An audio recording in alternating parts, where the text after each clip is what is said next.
27 minutes I think I can last. What is up? What is up, YouTube? How y'all doing? Yeah. Big brother out here. Bro, that's my bro right there. He's out there working in the yard and stuff. Whew, I'm tired, man, because I just finished doing some filming. And I gotta learn how to work this thing. But check this out, man. 50 Cent reveals why Snoop Dogg once went silent when Diddy doc dropped. What? Snoop ain't saying nothing about the doc? Come on, man. Give this bad boy a thumbs up. Y'all hit that subscribe button, hit that bell. Let's check this bad boy out, man. Merry Christmas to everybody. So 50 Cent just put a whole new and spotlight on why Snoop Dogg basically vanished the second that Diddy documentary hit Netflix. And guys, what I started digging into turned out way more unsettling than most people were ready for. Several online discussions and so-called sources are now suggesting Snoop might not be as clean as people always assumed. Yeah, you heard that right. Stick around, because what's coming next is absolutely wild. I know you clicked on this video because something felt off about Snoop suddenly going quiet, right? Well, you weren't imagining things. 50 Cent's documentary, Diddy, The Reckoning, just hit #1 on Netflix in both the United States and the UK. But here's the wild part. The moment that documentary dropped, Snoop Dogg went totally silent. No Instagram posts, no tweets, nothing. And that's real suspicious for someone who's normally everywhere online. Here's what we're breaking down in this video. First, the real reason Snoop faded out when everyone started talking about Diddy. Second, the shocking claims floating around from people who say they were actually there, suggesting Snoop might have been tied up in similar situations. Third, the old evidence that's been hiding in plain sight for literally decades. And finally, we're getting into the conversations about Kim Porter supposedly catching Snoop Dogg and Diddy together in an affair. Make sure you watch until the very end, because the final piece of information is the kind of thing that will seriously catch you off guard. Trust me on this one. All right, before we jump into the heavy parts, you need to understand just how close Snoop and Diddy really were, because this was never some casual industry connection. We're talking about something way deeper. In his doc, the Reckoning, Sean Combs' The Reckoning being not only #1 in the US, but now #1 in the UK. And he posted some flowers, and y'all know 50 love being funny. When 50 Cent's documentary dropped, it instantly turned into the biggest topic on Netflix. People everywhere started discussing the allegations around Diddy. The documentary shows individuals sharing their experiences, breaks down the so-called freak-off parties, and basically lays out everything Diddy has been accused of over the years. It's intense, guys. Really intense. But here's the weird part. While the whole internet was reacting, posting clips, and giving their takes, Snoop Dogg didn't say a single word. Complete silence. And for someone who comments on almost everything happening in hip-hop, that's strange. Very strange. Now check this out.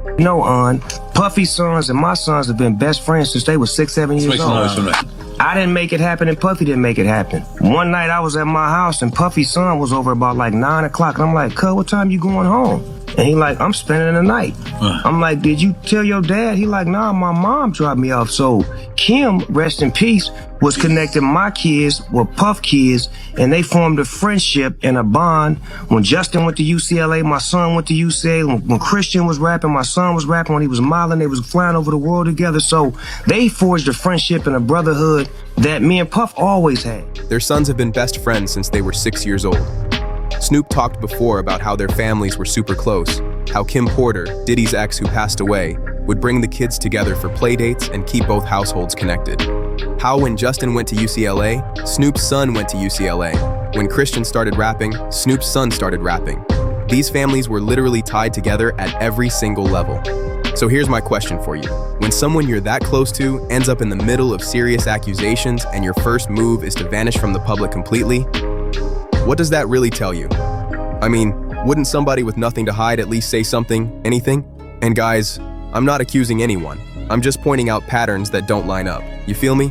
Now, before we go deeper, you need to understand what these allegations actually include. Nephew, take that top card. When I die, I want my last words to be, I did it. Hey! We're talking about claims tied to those so-called freak-off parties where inappropriate things were allegedly happening, claims saying Snoop was seen in compromising situations with Diddy, and even darker discussions online suggesting Snoop might have been connected to trafficking-related scenarios. Yeah, it gets real dark here, so if this is too much, I get it. You can click away now. But if you want the full picture, let's keep going. Okay, so let's break down Snoop's strange behavior over the years, because once you notice these patterns, you can't unsee them. Damn. Remember when Diddy went on TV and said, "When I die, I want my last words to be, I did it"? Go back and look at Snoop's face in that moment. He gives this super awkward smile, almost like he already knows what Diddy is referring to. People are now rewatching that clip and seeing it in a totally different way. It looks almost like you're watching a private joke between two people who share some kind of hidden history. Creepy energy, honestly. But it gets worse. Way, way worse. Suge Knight is currently in prison serving a life sentence. And because he's locked up, he pretty much has nothing to lose by speaking on what he claims is the truth. Right. Well, Suge recently dropped something absolutely shocking about the night Tupac was shot in Las Vegas. Happy to have you back, my man. Man, I ain't with nowhere. I'm closer than you think. Yeah, man, I had to run it back. I mean, the people rock with you, so, it was only right, man. So I gotta ask you, because over the years, man, there's been a lot of confusion. When Tupac got shot in Vegas, was Snoop at the hospital? So, Snoop didn't go nowhere near the hospital. So when it happened, as you know, for some strange reason, but now we know the real reason, Snoop did not attend the fight with us or the club, the after party at Club 662. And what's so crazy about that, we thought it was strange that he wasn't there. This is the first one he didn't attend. And according to Warren G and everybody else, now we know why he didn't. But to get straight to the point was this. I was at my house in Vegas, and I started calling Snoop, telling him, "Hey, what's up?" Like, it's something wrong with this situation. Pac in the hospital, come holler at him, come check on him. So he drove down, and I was at the house waiting on him. And Tupac's mother was at my house. According to Suge, Snoop was supposed to go to the Mike Tyson fight with them that night. They had the tickets, the plans, everything lined up. But at the very last minute, Snoop suddenly didn't show. He didn't go to the fight, didn't hit the club afterward, nothing. And this was the first time Snoop had ever missed an event with them. Super suspicious timing, don't you think? Then Tupac gets shot. He's in the hospital fighting for his life. And guess what? Snoop still doesn't show up. Suji says he was at his place in Vegas, calling Snoop over and over saying, "Hey man, what's going on? Pac's in the hospital. Come check on him." When Snoop finally pulled up to the house, something really strange went down.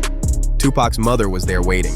She's obviously devastated because her son is in the hospital, and when Snoop arrives, he tells both of them that Tupac hates me right now, and he's mad at me. Then Snoop starts crying and literally throwing up, like physically throwing up. Now guys, I don't know about you, but that's not normal behavior. That looks like someone dealing with pressure, someone who knows something heavy went down. You feel what I'm saying? But here's where things get even crazier. Warren G, who's basically family to Snoop, confirmed Snoop was at his house the night of the shooting and that Snoop had a walkie-talkie with him. Now, these weren't regular walkie-talkies. Suge explained that these were special radios that worked across the entire West Coast. The only people who used those radios were security teams during major events. So why did Snoop have a security radio at Warren G's house while watching the fight on TV? And why could he allegedly hear everything happening in Vegas, including the shots being fired? Multiple people have claimed they heard someone on the radio say, "Got him," right after Tupac was shot. I'm just connecting the dots here, guys. You tell me if any of that sounds innocent. And it's not just Suge saying all this. Oh, and Death Row, y'all don't love us. Y'all don't love us. All on the record. Death. Come to Death Row. But I was like, damn, we on the same record label. I know these people are really thinking like we are like Coast, West Coast. We got beef with the people we got beef with. But we could go anywhere in the country because we are America's most wanted. Fans have been rewatching old interviews from the 1990s. They're studying Snoop's body language whenever he's around Tupac. And you can see the tension. You can see how Snoop looks nervous, how he positions himself closer to Diddy's circle than to the death row side during the East Coast versus West Coast beef. People back then were already claiming Snoop switched up on Tupac. They were calling it out in real time, but nobody wanted to believe it because Snoop always came off cool and laid back. But looking back now, all the signs were sitting right there. All right, now we're stepping into the really disturbing territory. So buckle up. A guy named Courtney Burgess recently stepped out with some claims of his own. He's been in the music business for 35 years, and he says he's holding Kim Porter's real memoir. Not that polished version that came out later and that her kids called fake. He's talking about the original writings, the one filled with what he calls real evidence. And what he says is, inside that memoir is straight up wild. According to Courtney, Kim Porter had been keeping track of everything behind the scenes. She supposedly had photos, receipts, notes, a full stash of things she never showed the public because she knew how serious things could get around Diddy. But before she passed away in 2018, in a way people still question online, she allegedly handed all of it to someone she trusted completely. Now Courtney claims this memoir includes pictures of Snoop and Diddy together in situations that don't look like normal homie behavior. Hold it up a little bit more. Let me see how that. Oh yeah, dang. You know what I'm saying? We don't hold our man hand. We shake it and get it back in our pocket. Right. You know what I'm saying? They got Diddy and Neo, and if you heard Neo's wife call him Little Diddy, that he like freak off, get high and get freak off. They all baby oil you up. Oh man, what the hell is that? You know what I'm saying? Not him and his son. That's his son, right? Yeah. He even describes one photo where Diddy is rubbing Snoop's hand in a way that looks way too intimate for a friendly moment. He says these aren't quick handshakes. They look like lingering, slow touches caught on camera. During the interview, the host even shows a few blurred out photos, and even though the faces are hidden, the body language alone makes people raise eyebrows.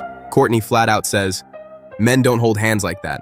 We shake hands and move on." But these pictures, according to him, show something completely different. He also claims there are shots of Diddy with other male celebrities like Neo and Andre Harrell in similar uncomfortable-looking situations. All of it supposedly stored by Kim Porter, protected, and passed along before she died. And I'll be real with you. At first this sounded like regular internet gossip, like maybe people were stretching stories. Then details started matching up with things mentioned in the federal investigation, and that's when it stopped feeling like just rumors. A lawyer named Ariel Mitchell recently went on national television, and she represents several people involved in the case against Diddy. And on live TV, she dropped a straight-up bombshell. She said someone reached out to her trying to sell a freak-off tape, a recording involving Diddy and another celebrity. I was recently contacted by someone who wanted me to essentially represent them in the sale of one of the Diddy tapes. So, which I declined that because... Wait a minute, say that again. Say that again, back up. You're saying that there's tapes and they're being shopped? Yes, there have been people already shopping. We've heard about the tapes, but yes. The shopping thing is... Yes, there already have been tapes leaking around Hollywood, being shopped around to individuals in Hollywood. But one particular person contacted me to shop a particular video they were in possession of, and to contact the person who was in the video to see if they were interested in purchasing the video before it became a public knowledge. I've heard this before, so like a catch and kill. Catch and kill, correct. Wow, can you, and I guess you can't reveal the person who is on No, I can't explain who the person was, but Mr. High profile? Mr. Combs was in the tape, and this other person is, I would venture to say, more high profile than Mr. And here's the wild part. She says the other person in that footage is even more high profile than Diddy. More famous, more recognizable, bigger name than Diddy himself. Everybody say Oprah. The lawyer confirms Oprah. she's seen still images from the recording. She says the other person's face is completely clear, no guessing needed. The video was apparently shot inside Diddy's Atlanta house, and from the way it looks, the other celebrity doesn't even realize a camera is rolling. She specifically said it doesn't appear like they're aware or participating in the filming, like they were being recorded on the low. And she also confirmed the footage is graphic, not suggestive. Legally, she can't put the name out there, but multiple online sources have started pointing toward the same person over and over, Snoop Dogg. Different people, different circles, all repeating the same name. And guys, you really got to think about the timing here.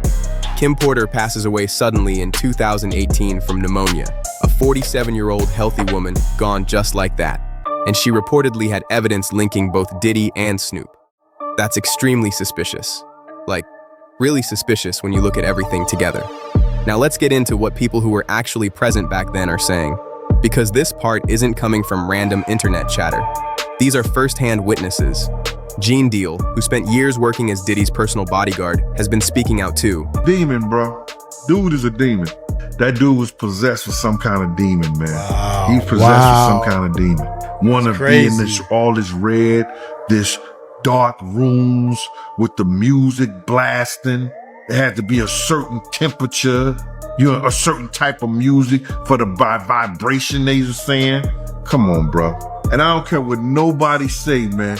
And like, when people still talk and keep on talking, if that priest ever come out and he talking, if people keep talking, you'll find out that a lot of shit that Gene Deal has said has been the truth and nothing but the truth. I was there. He says he witnessed everything up close, and he recently claimed Diddy acted like he was controlled by something dark. Gene described these strange parties where the room temperature, the lighting, and even the music were chosen to create a specific vibe, like the whole thing was set up for some kind of ritual. He talked about seeing a priest-type figure or spiritual advisor rub something on Diddy's head. Then, according to Gene, Diddy had to take a white dove out of a cage and toss it into the air. Except the dove didn't fly. It dropped straight to the ground like it couldn't even move. Gene said he'd never seen anything like that in his life. And here's where it gets even crazier. Multiple people are now claiming Snoop was at events like these too. That he showed up, participated, and wasn't just some regular guest at normal parties. He was allegedly involved in the darker side of these gatherings as well. But it doesn't stop there. A woman named Allie Carter has also been speaking up for years. She's a survivor of child trafficking, and she's been calling out both Diddy and Snoop since all the way back in 2020. But nobody listened. That Snoop Dogg, mentioned him in December of 2020, but everybody beat the hell out of me. Screw you, that can't be true. What the hell do I know, right? And then recently it just came out again that Snoop Dogg got accused of trafficking children. And what did everybody do? Ooh, Snoop Dogg is at the halftime. I'm going to the halftime. People dragged her online, called her delusional, told her to stay quiet. And now, a lot of what she talked about is suddenly lining up with what's being reported. Allie claimed Snoop Dogg actually had more influence in those circles than Diddy. She said Snoop was tied to trafficking accusations back in December 2020, but everyone pushed it aside. People still cheered for him at the Super Bowl halftime show, still bought his products, still treated him like a legend. She even made a powerful point. We canceled Dr. Seuss and Aunt Jemima, but we ignore trafficking accusations? How does that make sense? And honestly, guys, she's not wrong. Like canceling someone depends on how loved or famous they are.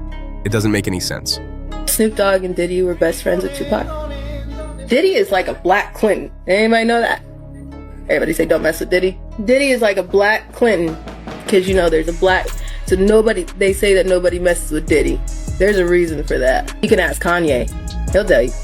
He's trying to. He really trying to, but in a minute he's gonna get a little sick. Probably not Martin Luther King, that's a whole other story. Martin Lawrence, that running out in the middle of the street acting a damn fool. He's probably gonna have one of those reset issues or something like that. And then I'll start it too that, Kanye didn't, but he's trying to. But then, programming breaks and then it clashes and then, Allie also talked about something heavy involving Snoop, Diddy, and Tupac. She said all three of them started out cool, but she strongly suggests Snoop and Diddy were teaming up behind the scenes while turning their backs on Pac. She compares Diddy to a Black Clinton, basically saying he's protected in ways most people aren't. She even mentions how Kanye tried to call this stuff out, and then suddenly he started behaving differently, almost like he got pressured, silenced, or mentally thrown off track so he'd stop speaking. It's all dark, twisted stuff. Now, I know some of you are probably thinking, all right, but where's the real evidence? And that's a legit question. But here's the thing. Federal investigators do have evidence. They've taken computers, hard drives, and storage devices from Diddy's houses, and according to multiple reports, Snoop's name keeps popping up in sealed testimony. So let's talk about Snoop's pattern of lying. Because once you see it, it becomes obvious he's been bending the truth about Tupac for years. There's a video circulating right now where someone breaks down all the inconsistencies in Snoop's stories about Pac. Snoop tells this dramatic story about running into Nas in New York during the East Coast versus West Coast tension. He claims Tupac stepped to Nas aggressively, even though Nas had a huge crew with him. Makes it sound like Snoop stood there watching the whole thing happen. But here's the problem. Nas himself responded and said Snoop wasn't even there. Members of the Outlaws, Pac's actual people, also confirmed Snoop wasn't present. So why is Snoop making up stories about moments he didn't witness? The guy in the breakdown video asks the perfect question. Why would Snoop think he could lie about something when everyone who actually lived it could call him out instantly? And the answer is simple. Snoop has to attach himself to Tupac's legacy to keep his street image alive. He needs people to believe he was loyal to Tupac, that they were tight all the way to the end. Because if the real story ever came out, if people found out he might have flipped on Pac while staying cool with Diddy, his whole image and legacy would crumble instantly. Think about it. Snoop has brought up Tupac in countless interviews. He's cried on camera, acted emotional, and used Pac's name again and again to keep his own reputation strong. It's all intentional. It's all part of the persona. We always thought it was weird that he wasn't. Suge once talked about something called the boiled egg test, a rumor that floats around the music industry. Thought it was strange that he wasn't there. This is the first one he did 10, and according to Warren G and everybody else, now we know why he didn't. But to get straight to the point was this. I'm not getting into details because it's graphic and messed up, but the idea is that young artists supposedly have to pass this ritual to prove they'll do anything for. And according to Suge and other people who claim to know, Snoop supposedly passed that test. That's why his career took off so fast, why he suddenly became one of the biggest names in hip-hop almost overnight. Here's the strange part. Snoop has this unusual obsession with boiled eggs. He posts about them all the time, makes jokes about them, even uses them in branding. Some people think it's his way of signaling to certain folks in the industry that he's in the circle, that he passed whatever initiation they're talking about. Sounds wild, right? But when you look at everything together, these little odd details start lining up in a weird way. Now let's get into how Snoop has been quietly covering his tracks for years. Right as the Diddy allegations started heating up, Snoop Dogg suddenly gets announced as the US honorary coach for the Winter Olympics. Convenient timing, don't you think? He suddenly gets this massive public spotlight, tons of positive coverage, everyone talking about how funny and lovable he is. It's the perfect distraction from the allegations floating around him. Then he pops up in every commercial you can think of. T-Mobile, The Voice, NFL broadcasts. It felt like overnight he became the face of every family-friendly brand out there. That's classic PR cleanup before the storm hits.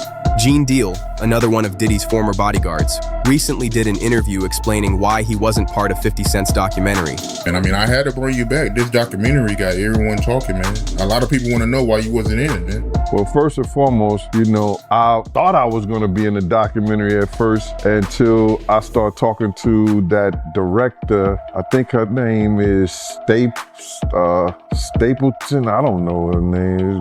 I don't know, man. Me and 50 talked like 45 minutes. The producers had been calling me and everything. So this one night, 50 called me up and, you know, they got him on the phone, man. He was just talking. We was talking about old time shit, you know, sit down with Black Hands, sit down with, you know, with Puff Kids, the whole Puff situation, and this documentary that he's going to be doing. You know what I'm saying? So I told him that I was going to, you know, have Kurt and Tim. Kurt would be the one who talk about the business part of it. Tim would be the one who talk about the growing up phase with Diddy and everything and over there working in the record industry with him and stuff like that. They was like family. And I was going to talk about, you know, the street stuff, what was going on with Bad Boy, you know, with the security, with Wolf, with the City College, with, you know, the time that I knew about when I was with him up until about early 2004 or something like that. But basically the streets and then the traveling with him and the atmosphere and everything. And then go back into the Notorious Big stuff with the Tupac and the whole 9 years, all the stuff that I knew. And guys, the reason is wild. Gene said the documentary crew tried to lowball him with a tiny payout. But the bigger issue? He says the documentary left out major pieces of information, details that would have made the whole story even more explosive. And according to Gene, Snoop's name constantly came up when they talked about who was truly involved. Gene specifically brought up the City College tragedy, 9 people losing their lives at a Diddy event back in 1991. He said the real story behind that night includes more people than what the documentary showed. He suggests Snoop knew about certain things, but stayed quiet. Gene also said federal investigators have been gathering evidence for years, sealed testimonies, witness statements, and that more indictments are likely coming. And think about this. Gene Deal spent years with Diddy and has every reason to dislike Suge Knight, yet he still confirms parts of Suge's claims about Snoop. When two dudes who hate each other agree on the same thing about a third person, that should make you pay attention. Industry insiders use coded phrases when they talk about all this. They say someone sat in the director's chair or sat on the director's lap. Those are metaphors for compromising situations that supposedly lead to overnight success. Multiple people who were around at the time have said Snoop's whole career skyrocketed right after those encounters. That he went from being just another upcoming rapper to suddenly being everywhere, suddenly landing major deals, suddenly getting protected by the most powerful people in the industry.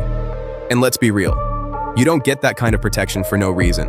You don't become untouchable unless you're plugged into something bigger. I've been confronted by so many law enforcement for the CDs. Even my studio equipment was confiscated. Now, peeps, we have an exclusive on the Lionel B Show today. A Diddy insider sat down with me to talk about the Diddy celebrity tapes he has possession of, and also exclusive details surrounding Diddy and Gene Deal's involvement. And that's exactly what all these different sources keep pointing toward. They're saying Snoop wasn't just someone who got caught up in the system, he allegedly became part of the system himself, part of the same machine that does this to other people. So let's pull all this together. Why did Snoop Dogg really vanish the moment 50 Cent's documentary dropped? Here's what we do know. Federal investigators seized video evidence from Diddy's homes. A lawyer publicly confirmed tapes exist showing other high-profile celebrities. Multiple separate sources online claim Snoop is on those recordings. Kim Porter supposedly documented his connection with Diddy before she passed in a sudden, unexplained way. People who were actually around the industry are finally speaking up. And Snoop's response to all of this? Total silence. Guys, innocent people don't move like that. If someone accused you of being involved in trafficking, freak-offs, or questionable situations with Diddy, and you were completely innocent, wouldn't you respond instantly? Wouldn't you defend yourself? Wouldn't you sue? Wouldn't you put out a statement clearing your name? But Snoop hasn't done any of that. He just vanished, went completely quiet. And honestly, that silence is louder than any denial he could have given. Think about Snoop's whole public image. He's usually the first dude to jump into drama. He's always online, always cracking jokes, always reacting to whatever's happening. He gives his take on every little thing happening in hip-hop. But the moment his close friend gets tied to some of the darkest accusations the culture has ever seen, suddenly he's silent. That's not loyalty. That's straight-up self-preservation. And here's the part that should really make you pay attention. Multiple sources are saying this is only the beginning. More names are about to drop. The feds are reportedly building cases on several celebrities who were involved, and Snoop's name keeps popping up in sealed testimony the public still hasn't seen. 50 Cent clearly knows something. That's why he made that documentary. That's why he's been dropping cryptic posts about Diddy for years. And honestly, that might be exactly why Snoop vanished, because he knows 50 has receipts. Look, I know this is a lot. Trust me, putting this whole breakdown together was intense. But these conversations matter. We can't keep shielding celebrities just because they made songs we love or because we grew up watching them on TV. If these allegations end up being true, and a lot of the evidence points in that direction, then Snoop Dogg has been misleading fans for decades, acting like he was Pac's ride or die while allegedly betraying him, acting like this happy, harmless personality while allegedly being involved in things way darker than anyone imagined. So here's what I want to hear from you. Do you think he gets named when those new indictments drop? And if all of this ends up being confirmed, what should fans do after supporting him for so many years? Drop your real thoughts in the comments. I read every single one, and I genuinely want to know where you stand on this. If you stayed with me all the way to the end, thank you. I know this was heavy, but these stories matter. Victims deserve to be heard, and we need to stop giving passes to powerful people just because they're famous. Make sure you subscribe to the Mike Tripp channel and turn on notifications, because this situation isn't slowing down. New info is coming out literally every day. More witnesses are talking, more evidence is surfacing, and the federal investigation is still active. This might end up being the biggest scandal hip-hop has ever seen, and we're watching it unfold in real time. I'll catch you in the next video. Stay safe out there, guys. Definitely stay safe out there. Definitely stay safe. Definitely stay safe out there, guys. I don't know, man. I don't want to believe this. I don't want to believe that Snoop got something to do with anything. But Ali Carter said it a long time ago. So, I mean, who you gonna believe? Right now, I'm just reporting all the stuff. I'm like, there's a lot of things that Ali Carter had said, and I was like, man, I don't believe that, like the tunnels. Then I went and looked at it, and it's like, dang, I didn't know there was so many tunnels in this world like that. Wow. Then she started saying some other stuff, and I think we checked it out. People like, yeah, like Child Protective Service. Child Protective Service are the ones that's doing selling the majority of these kids out the back door. Like, dang, yeah. Oh yeah, you ain't know. One lady said, well, all of us is not like that. And I'm like, what? You mean to tell me y'all got Child Protective Service organizations doing bad things to the kids, man. So back to the Snoop thing, man, I don't know. It sure is funny how he got a whole lot of... He was at the Olympics. Of all people, a rapper? Hold up. A black man that's a rapper representing the Olympics in the United States and passing the torch and all this stuff. How he get that big? I don't know. You must be sleeping with the right people. So that's what we heard. So it's been heard. Allegedly. You know what they supposed to say? Allegedly. I'm going to get on up out of here. Y'all know how Uncle Mike do it, man. Y'all take it light, take it slow. Tell him Uncle Mike told you so. Peace out.